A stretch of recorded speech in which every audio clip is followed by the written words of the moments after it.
అత్యంత ప్రతిష్టాత్మకమైనటువంటి సీతారామ ప్రాజెక్టుని సందర్శించడానికి 4 మంత్రులు వస్తున్నారు. ఆ క్రమంలో బీఆర్ఎస్ పార్టీ కార్యకర్తలను అరెస్ట్ చేయడం జరిగింది.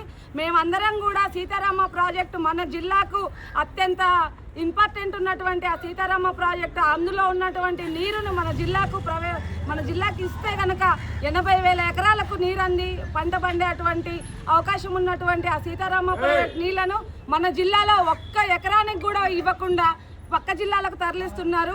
మన జిల్లాకి ఇచ్చిన తర్వాత పక్క జిల్లాకి ఇస్తే బాగుంటుందని చెప్పేసి మేము గత సంవత్సరం నుండి అదే అడుగుతూనే ఉన్నాము. పదే మంత్రులకు విన్నవిస్తూనే ఉన్నాము. కానీ మమ్మల్ని ఈరోజు అక్రమంగా అరెస్టు చేసి మా గొంతుకను వినిపించకుండా చేశారు. అక్కడికి వెళ్ళి మేము నిరసన వ్యక్తం చేసి మేము అక్కడ వాళ్ళకు ఒక వినతి పత్రం సమర్పిద్దామని అనుకుంటే ముందే తెల్లారక ముందే 5 గంటలకు 4 గంటలకు వచ్చి మా కార్యకర్తలందరినీ జిల్లా వ్యాప్తంగా అరెస్టు చేయడం జరుగుతుంది.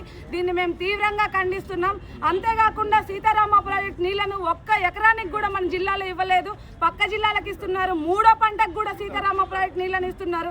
1వ పంటకే మనకు అందియలేదు, 3వ పంటకు వాళ్ళకి అందిస్తున్నారంటే పక్క జిల్లాలకు ఇవ్వడంలో మేము ఇవ్వద్దనట్లేదు. కానీ ఫస్ట్ మా జిల్లాకి ఇచ్చిన తర్వాతనే మా జిల్లాలో ఉన్నటువంటి అన్ని నియోజకవర్గాలకు నీరు అందిన తర్వాతనే పక్క జిల్లాలకు ఇవ్వాలని చెప్పేసి మేము అంటున్నాం. ఇక్కడ ఉన్నటువంటి నీరు ఇక్కడే వారే గోదావరి కావచ్చు, ఇక్కడ ఉన్నటువంటి మన పంప్ హౌస్, మన పూసుగూడెంలో ఉన్నటువంటి పంప్ హౌస్ ఉంది. కానీ ఇక్కడ పూసుగూడెంలో కానీ ఏ ఒక్క నియోజకవర్గంలో కూడా నీళ్ళు అనేది ఎవరికీ అందట్లేదు. రైతాంగాన్ని మొత్తాన్ని కష్టకాలంలో పంపించే విధంగా ఉంది ఇప్పుడున్నటువంటి ఈ ప్రభుత్వ వైఖరి. మరి జిల్లాకు 3 మంత్రులుండి ఏం చేశారని చెప్పేసి మేము ప్రశ్నిస్తున్నాం. ఒక్క ఎకరానికైనా ఒక్క చెంబు నీళ్ళైనా ఇచ్చారా అని చెప్పేసి ఈ సందర్భంగా మేము అడుగుతున్నాం.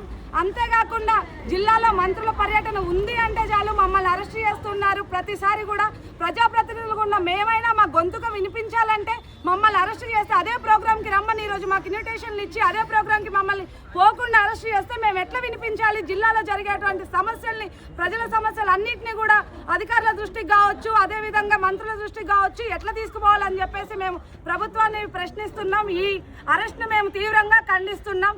జిల్లా వ్యాప్తంగా అరెస్ట్ అయినటువంటి మా నాయకులందరినీ, మా కార్యకర్తలందరినీ తక్షణమే విడుదల చేయాలని చెప్పేసి మేము కోరుకుంటున్నాం. జై తెలంగాణ.